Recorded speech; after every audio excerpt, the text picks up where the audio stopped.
You're asking the wrong question if the question is, how do I get more done? How can I be more productive?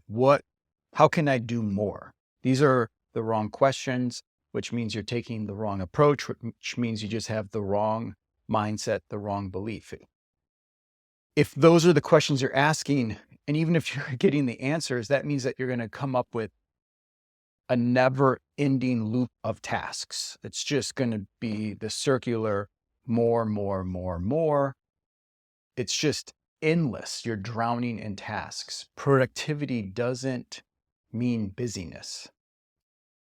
The approach to take would be, if you actually want to get things done that are important so that you have less anxiety, less stress, that you can feel more joy, more relaxation, more satisfaction, accomplishment, and you have time to do things besides just do more, is taking a minimalist productivity approach. And this isn't a new idea.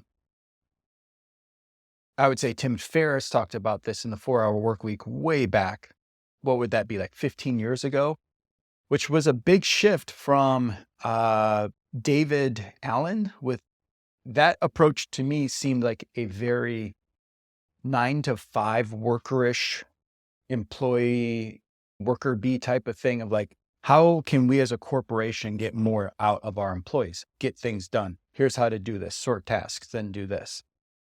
But if you're self-employed, solo entrepreneur, real estate pro, you want to take a minimalist approach of getting the biggest impactful things done. So the 3 things that I have for you in this video are going to be wrapping that up to a minimalist approach, which I would say now on the front end where I've heard this approach, I've seen Matt Diavella talk about this because he was involved in the Minimalists documentary and talks about productivity and things like that. So this is not a new concept at all, but these 3 keys I think are going to help you.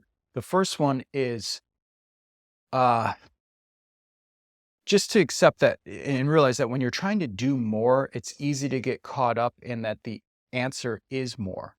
So if that kind of answer is in the question, it usually is, how can I get more done? I guess I have to do more. So in order to do more, I have to work more hours. And because I'm working more hours, I'm doing more things, but I'm not feeling like I'm getting enough done. So therefore I need to do more, which means more hours, more tasks, more things, not getting enough done, more, more, more, more.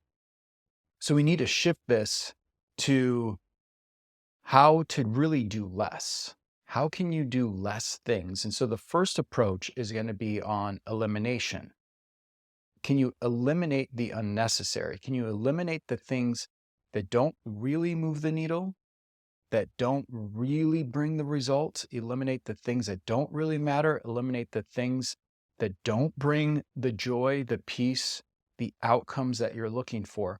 I think there's 4 areas really that you can eliminate.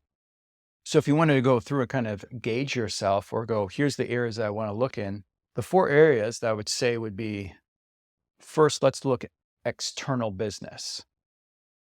So that would mean looking outside of your business activities, what you do daily or weekly or monthly. What kind of networking things are you doing? What kind of partnerships? What kind of extracurricular activities are you doing?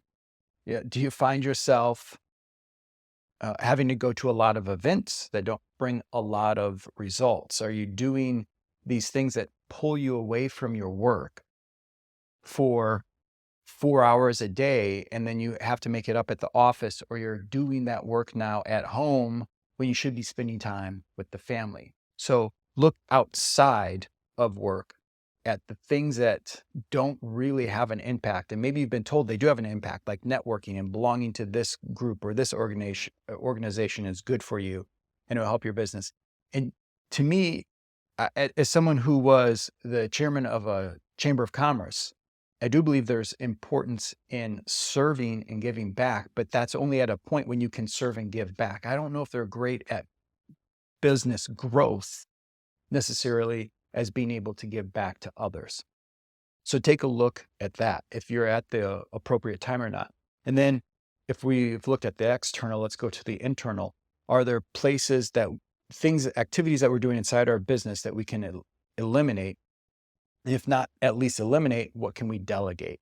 What can you stop doing inside your business in order to get more done? All right, so now if we've looked at business, can we look at personal? Let's do the same thing external. Let's look at external stuff, which I would say would be kind of like habits. Where are you wasting time? Are you doom scrolling on your phone? Are you binging TV at night? Which can lead to, let's say, after dinner, because you're tired or you're looking to relax and unwind, you doom scroll for an hour and then you binge watch TV shows for a couple hours instead of uh, getting to bed on time. And then you wake up late and then you feel like I have to do more because I woke up late, or you're tired. And so you're not as focused or productive as what you could be. You could be getting more done in less time instead of running at 50, 60, 70% capacity. You could be running at 80 or 90% capacity. Get your stuff done, get out of work, go home, spend time with the family. So take a look at your external things. What kind of bad habits do you have that you can eliminate? And then looking internally, what kind of bad thoughts, beliefs, ideas do you have inside your brain that you can eliminate that could allow you to move faster through things, that could just get you implementing quicker? So the first thing is eliminate the unnecessary in order to get more done. Number two, I think, comes down to being able to focus on now, not next. If you watched any of my videos, you've probably heard me talk about this. It's about ignoring the peripheral. Next always creates more. You're scrolling through your Facebook feed and you see a download for a PDF, or join this master class, or watch this video. That's the next thing. So you download it, go through the email, click the link, and now you're wasting your time doing this because you're like, I think I need that. The copy was good enough. The person seemed like they're more successful than me. I need this. Maybe you do, but not now. It's maybe a next thing. And so we want to focus on the now, not the next. And that means being able to say no. Now equals no. So focusing on saying no. And a lot of people will talk about no, saying no to, like, hey, can you come to this event? No, I can't. Or could you help with this? No. And that's hard to do. I get that. And we could talk about scripts and ideas on things that you could say that would mean that could help you get more comfortable with saying no. But I think there's an external and internal here too.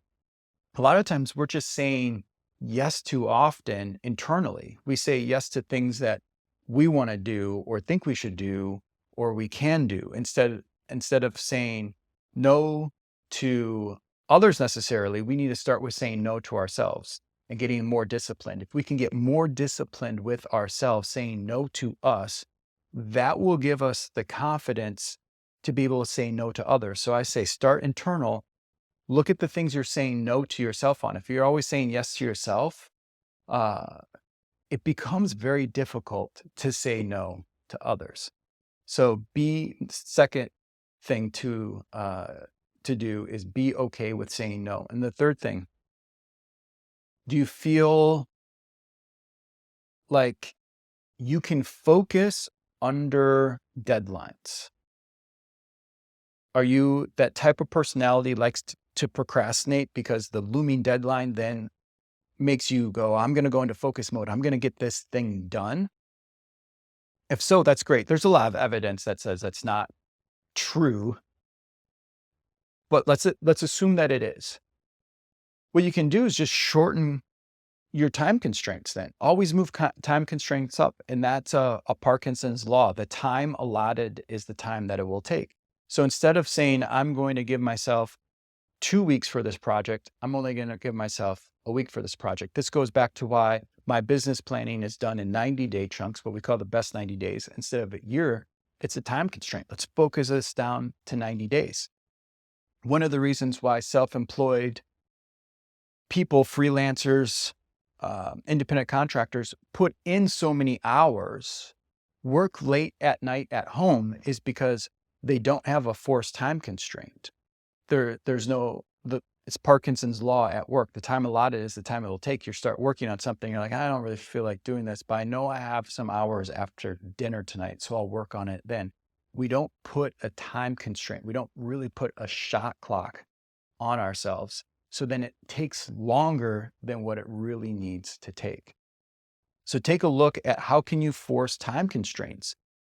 Do meetings need to be an hour? Does that client meeting need to take half the day, or can it take 2 hours? Do all of your meetings with staff have to take an hour? Can they take 45 minutes? If it's 45 minutes, can it take 30 minutes? If it's 30 minutes, can it take 20 minutes? Does that project really need to take a month, or can we shrink that down to 3 weeks? So this is a lot more about mindset than method. Even though I'm calling it a minimalist productivity approach, it starts with how you process this, that you just have to accept that doing less can create more for you, and that more will probably move you further away from your goals.